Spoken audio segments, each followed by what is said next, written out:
예, 안녕하세요. 한국문화예술위원회 위원장 정병국입니다. 예, 벌써 우리 한국문화예술위원회가 출범한 지 올해로 50주년이 됐어요. 50년 전이라고 하면 1973년입니다. 1973년에 우리 대한민국을 되돌아본다고 생각을 하면 여러분들 어떨 것 같아요? 지금과 얼마나 차이가 있을 것 같습니까?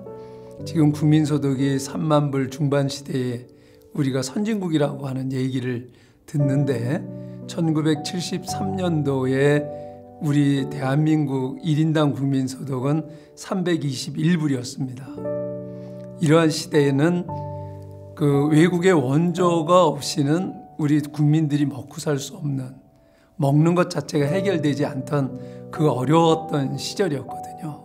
근데 이러한 시절에 문화예술을 진흥을 하겠다라고 해서 문화예술진흥법을 만들고 또 문화예술진흥원을 만들고 문화예술진흥기금을 걷기 시작했어요.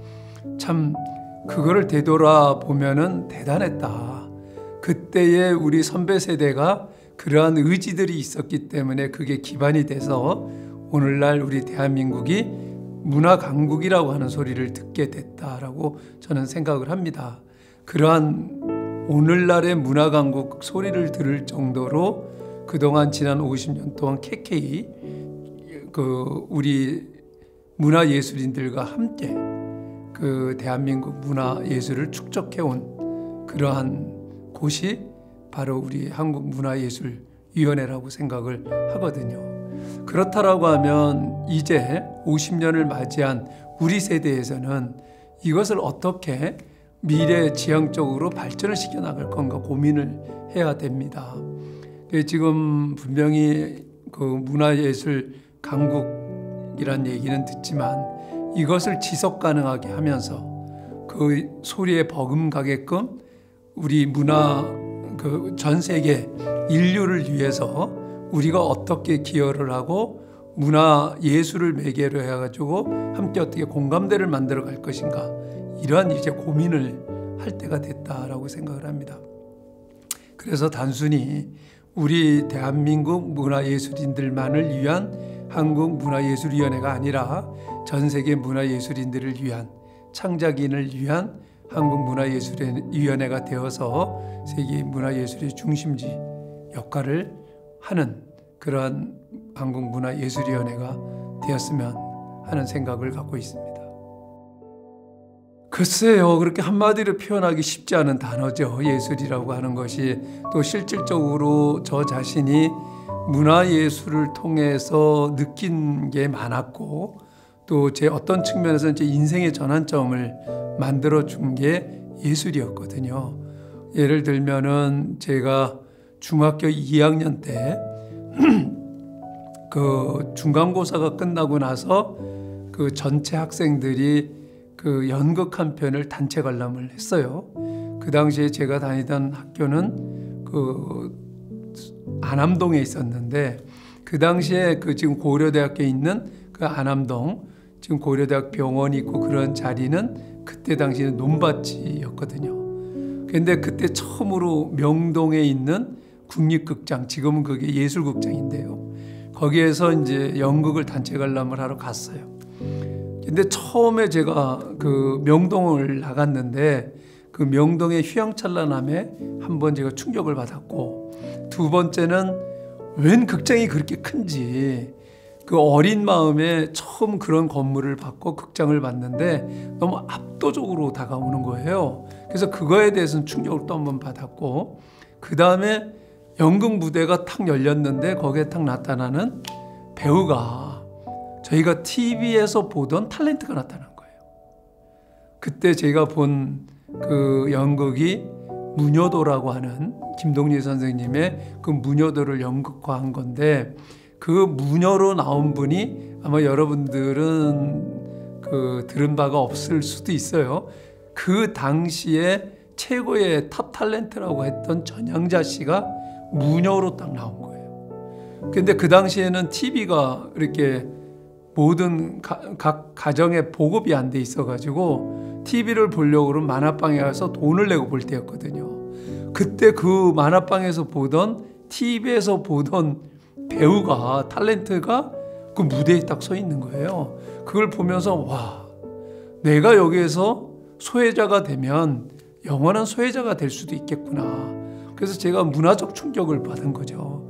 그것이 그 체험이 저의 인생의 전환점이 어떤 측면에서는 됐다.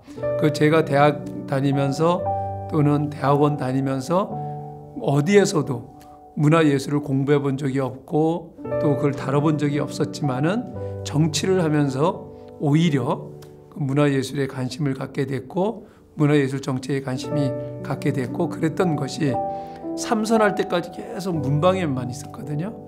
그게 이제 장관을 문화부 장관이 될 수 있었던 계기가 됐던 거고 오늘날 그 문화예술위원장은 문화예술계의 원로들이 오시는 자리인데 언감생심 정치를 하던 제가 이 자리까지 오게 된 거죠.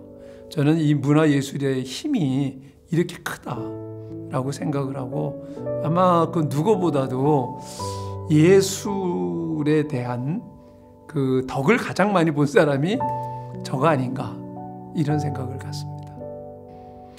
글쎄요, 어떤 한 사람이라고 생각하지는 않아요.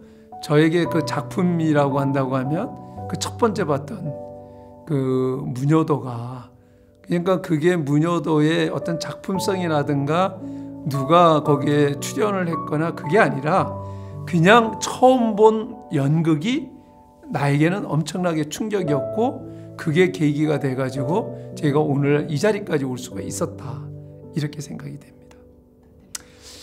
그 50주년을 맞이하는 시점에서 문화예술위원회의 그 위원장이 됐다라고 하는 것은 개인적으로 너무 영광스러운 일이기도 하고 과분한 그 자리라고도 생각이 들어요.